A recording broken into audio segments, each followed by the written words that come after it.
Let's be honest, when most of us are looking for a fund to invest, look at the fund which is giving highest 1 year or 3 year return on an app and just hit invest. It feels like shopping for a phone. Highest specs when right. Wrong. This single percentage is a point-to-point return. It only signifies a snapshot of a single moment in time. It doesn't show if the fund was lucky or if it is actually good. Today I'm going to show you how to analyze a fund using 3 professional metrics that will completely change how you look at your portfolio. No jargon, just pure logic.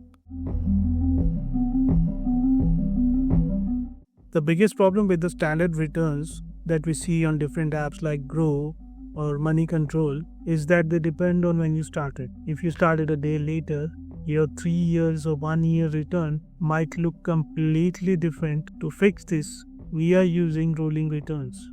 Think of this as a moving window. Instead of one calculation, we calculate the return for every single day an investor could have entered. As you see the highlight box is moving downwards, we are checking if this fund performed well for everyone or just for the lucky one who invested on January 2nd, 2024. If the average of these returns is high, you found a consistent winner.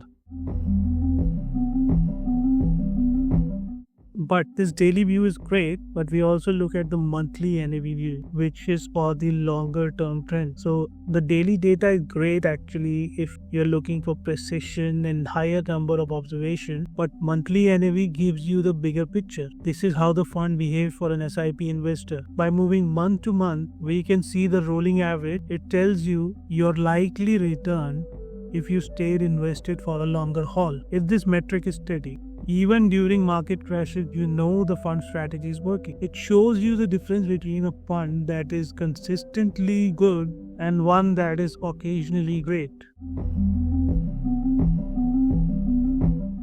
Now if the stock market goes up, every fund goes up. That's not skill. That is the tide lifting all the boat. You pay a fund manager a fee to do better than the market. That extra profit is called alpha.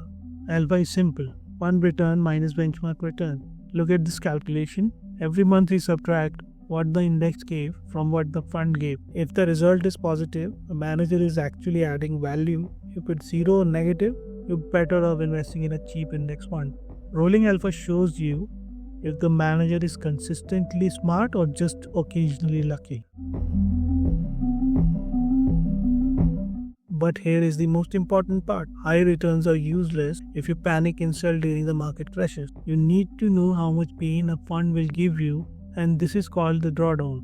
A drawdown measures the drop from the highest point the fund has ever reached. Look at the peak column in the video. Whenever the current price is lower than the peak, we calculate the percentage drop. By looking at drawdowns, you aren't just looking at how much you can win, you're looking at how much you can tolerate. So the next time you see 25% return on an app, check for rolling returns for consistency, check for alpha if the fund manager is actually skilled, check for the drawdowns to see if he can handle the risk. If you want to see these metrics for a specific fund you have or you hold, drop the name in the comments and I look forward to your feedback. Thank you for watching.